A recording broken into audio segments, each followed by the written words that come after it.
monthly wrap up for May. I'm going to be trying something a little bit different, and instead of going through the order that I read the books, I'm going to be going through favourite to least favourite, because I thought that sounds fun. So let's get straight on with the wrap up. As always, I keep my thoughts in this Illumicrate reading journal. I've nearly finished it.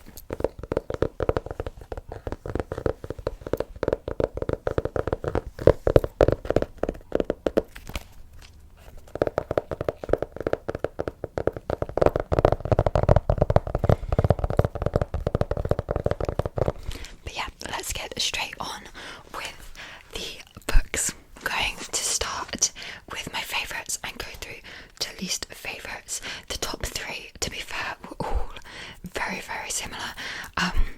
It was hard to pick which order to put them in, but the one that I've picked as my number one read for May was Babel by R.F. Kuang. I'm so happy that I finally read this book. I absolutely loved it. It took me a really long time to read. Like, I was reading it for 2.5 weeks, which for me is quite a long time to be with a book, but I didn't feel bored or like annoyed that it was taking me so long. I was just taking it slowly because it's quite dense.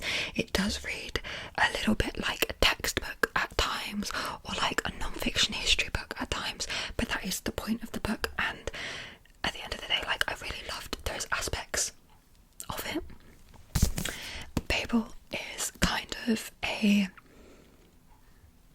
fantastical version of British history, specifically the British Empire and the Opium Wars and all of that stuff.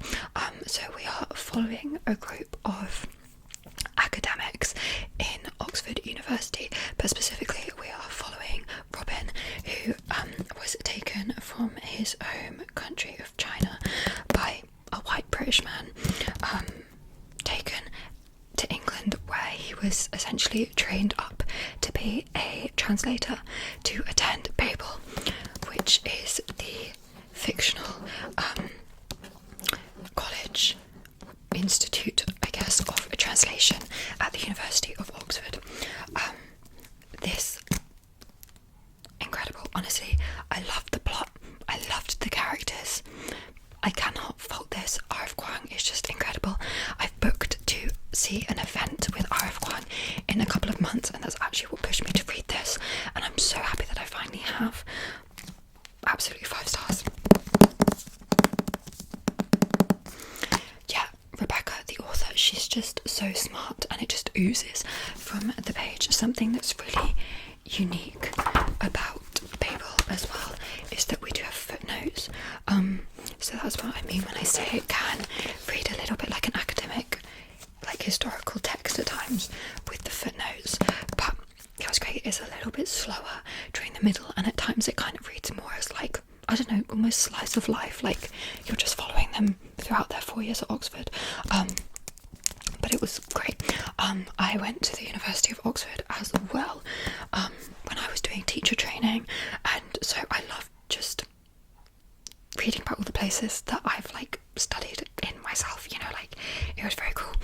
However, the British, we suck. And this book really exemplifies that, and I did feel very guilty, I guess, at times reading it, like, as I should. Our history is awful, but yeah, she just writes about it in such a great way, and I can't wait to potentially talk to her about it later on in the year. But yeah, Babel.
information about just all the gods and all the goddesses and all the lore surrounding them, and I love them so much. If Hades and Persephone have no supporters, then I am dead. Obviously we're 8 books in, so I can't really talk too much about the plot of this one, but she just keeps coming up with really infuriating and sad ways to just keep them apart, and just when you think like, we're getting somewhere, she does something else. The artwork of this book as well is also just stunning, like all of the colours, and it's just so pleasing to the eye. You can find these on Webtoon, I think, but I always wait for the bind-ups so I can read loads at once. But yeah, this one I also gave 5 stars.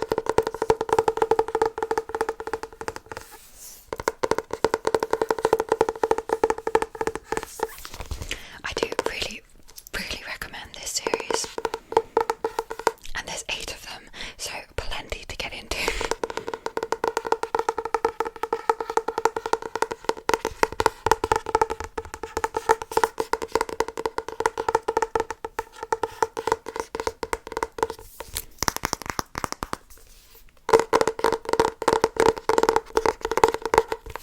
Okay, but we won't spend any longer on this one because I can't say anything about the plot, so moving on.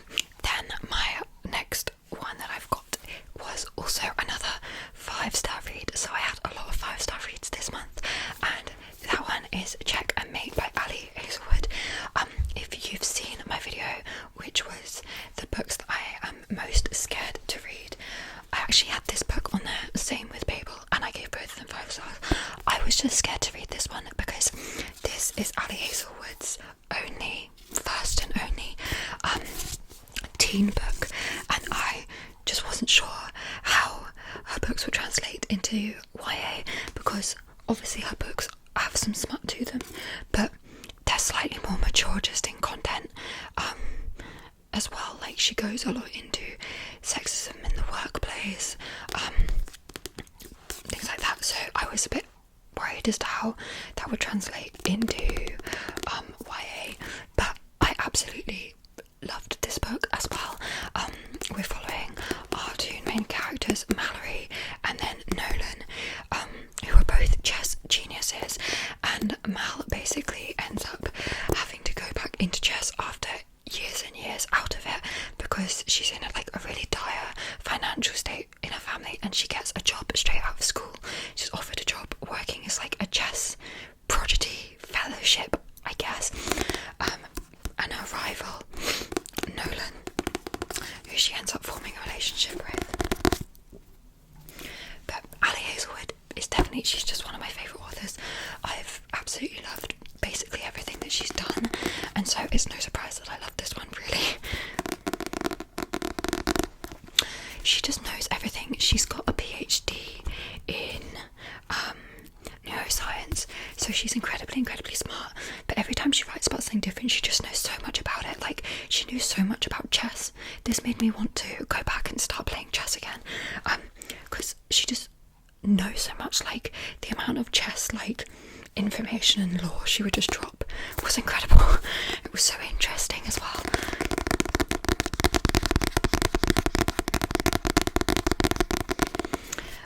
Yeah, as I said, she always talks about sexism in the workplace. In this one, she talked a lot about sexism within the chess industry, I guess, with how there's really no female players and why that is, and how Mallory as a young female player was kind of a leading force for bringing more girls and women into playing chess. So I really liked that element as well. I also loved Mallory and Nolan's relationship. It was super cute, very wholesome. As I said, it's YA, so there's nothing inappropriate in it. I also love Mallory's relationship with her family. She had kind of a not toxic, maybe stilted relationship with her family that was just very interesting to read about, and their development as the book went on was really nice. And yeah, as I said, I just wanted to play chess after I read this. So this is Check and Mate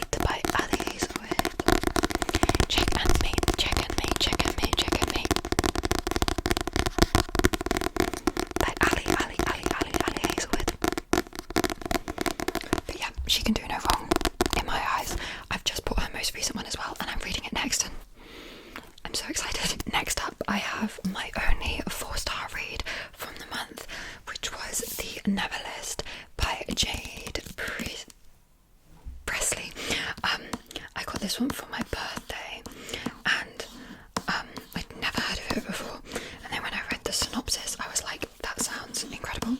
I need to read it now. It's a why choose romantasy novel that honestly is quite hard to explain. We're following, do I have the name written down? Was her name Riley? Yeah. We're following Riley Gray, who is basically lives in the slums, and she's kind of got no future, no prospects. She's got a few friends who are above her a little bit in society, and they all sneak into this ceremony, which is where the 4 princes, every year there's a ceremony when they choose a new potential mate to come and live with them for a couple months, and it's for the 4 princes and also the potential mate to decide whether they would be a good match. There's only one potential mate for all 4 of the princes, so it's like a why choose 5 some relationship type thing, no jealousy or anything like that. And Riley spends a month with each of them, so you really get to develop her relationship with each of the 4 men before there's anything that happens with the 4 of them and her, which I really liked. It felt like it was all really developed, there were no throwaway characters, they were all there for a reason, which I really enjoyed. Yeah, I loved the world. It was very politically heavy, and I really enjoyed the politics. It was very unique, something I've not read too much of before. And I loved the magic as well. All of the 4 main princes, they had a different magical skill as well that was really interesting to read. One of them could fly, one of them could read minds, things like that. Honestly, out of the 4 men, I wasn't really too fussed about any of them. Riley, however, I loved Riley. But yeah, I'd actually really recommend this one. I think it's really new. As I said, I'd not heard of it before, but I really recommend it. It was really good. It's on Kindle Unlimited, so you can get it on there. It is going to be a series, and I'm definitely planning on continuing with it. Can't really remember how it ended now, because I read this at the start of the month, but I really liked it.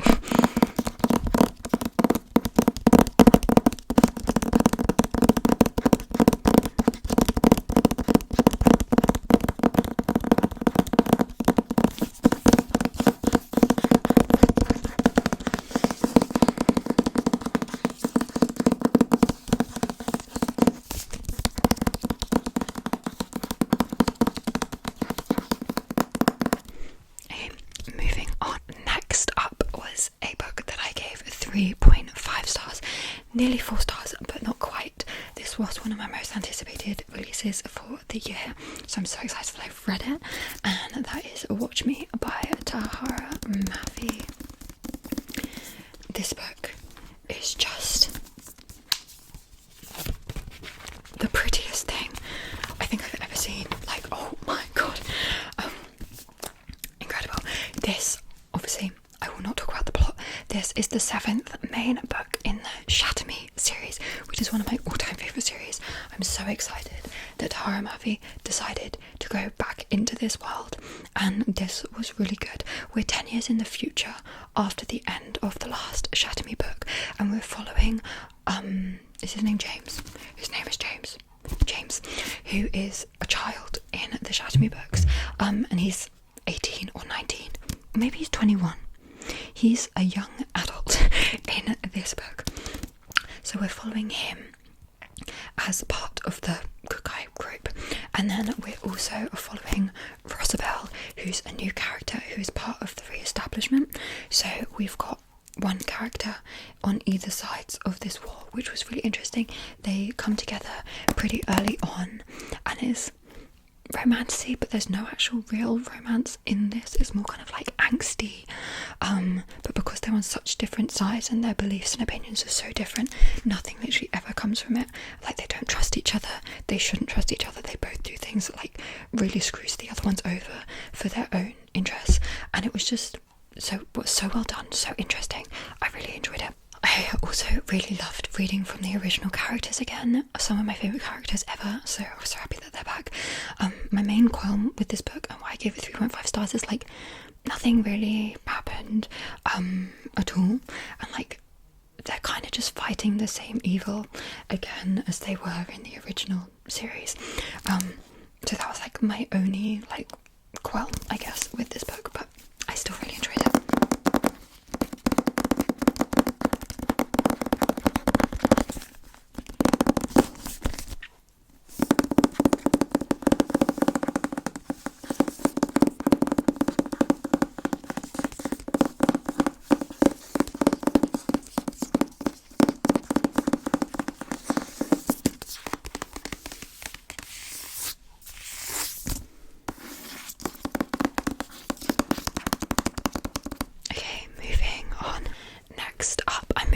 To my 3-star reads. The first one was Priest by Sierra Simone. This one is a romance, but you're in the perspective of Tyler, who is a priest, and he's a very bad priest. He does not do good at his job. Yeah, there's not much to say plot-wise other than it's a priest who's angsting over this girl who comes to his confessional booth, who he has never seen, and that's the whole plot. I think what this book really missed, and what would have made it just 10 times better, is actually if we had Poppy, the main girl, if we had her perspective. I think this was really lacking from just being in his POV, and it's written by a woman, but my god, was Poppy just a piece of meat to him, and like it came across that way reading it, and I was like, come on girl, you don't need to be writing women that way, like, do better. And I just think if we'd have had a Poppy's perspective as well, like, she would have been more than just a two-dimensional piece of meat. Yeah, but like, for the most part, I enjoyed it. It was entertaining. The smut was good. Like, I've bought the second in the series because, like, it was entertaining. I'll read the next one. This one's also on Kindle Unlimited, if you did want to find it on there. Do I recommend it? If you want a fun time. But just be warned, this is very blasphemous.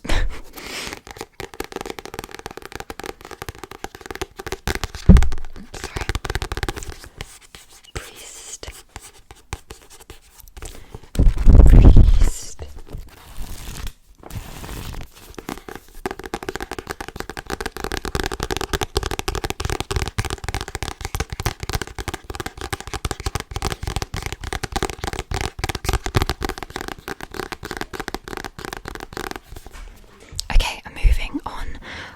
To my next 3-star read was Nectar of the Wicked by Ella Field, the first book in a duology that was very kindly sent to me by Hot Escape.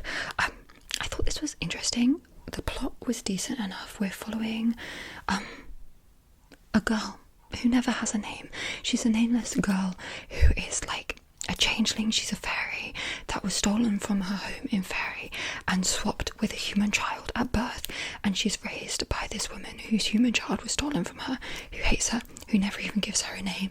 So she's like a nameless girl whose mother dies, and then she gets swept away to the world of the fairies under this contract that she doesn't really know what it is, but she's kind of contracted, sworn to marry one of the princes of the Fae, and she's just thrown into this world of like politics and intrigue and war, and like I did really enjoy that, but it was just smut over substance, which was a shame. Like the plot, when there was plot, was really decent, but it was just so smutty. For what reason? Like, it needed more actual plot. It was, as I said, really smutty, but the feelings were really slow burn, and I enjoyed that it was so slow burn. I did like that. Yeah, feelings slow burn, smut not. I also really enjoyed the ending, and I do have the second one, and I'm planning on reading it next month. If you've seen my TBR jar picks, my June reads, I've picked it out for that one, so I am excited to carry on with the series. It's only a duology, so, but yeah.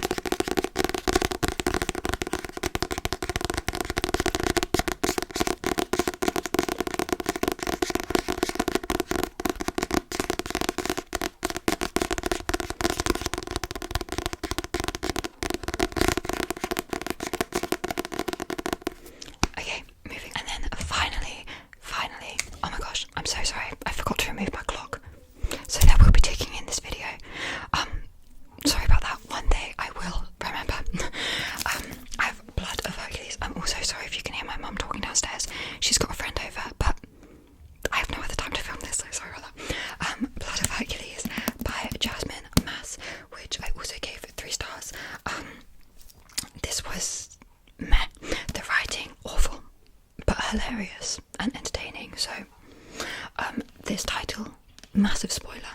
Why did she do this? Anyway, the plot was very entertaining. We're following Alexis, who is a human living in the human world. She's homeless with her brother and this weird snake sidekick that only she can see. And she takes this test to enter this academy, but they prick her blood and they find out that she's not actually human, and she's actually like a demigod type thing. So she gets whisked away to enter this war academy, where she's going to be trained up for who knows why. And again, this one's kind of like Why Choose, but with a lot of different people, but it's kind of like two. So she's got Achilles and Patro, her mentors, and then her two professors, and it's kind of like a love triangle between these two sets of two men. I don't know. It was meh. Yeah, the twists were all so stupidly obvious. So why did she do that? And Alexis was like annoying. The writing was so stupid. She like struggled to say things out loud to people because of anxiety. Valid. However, she was like quite a snarky character, but it would be done in ways that in her internal monologue she'd say something, and then in brackets it would say like some stupid comment next to it, and it would be like Patroclus, and then in brackets the devil incarnate. So stupid. And it would happen like 3 times a page. So what was that about? And the writing was like just so brain rot, like the things they would say, and I'm like, do you have phones? Where are you getting this vocabulary from? But other than that, it's a very pretty book. It's also signed, so that's fun. And there's going to be a sequel to this, and I'll definitely read that, so can't have been that bad.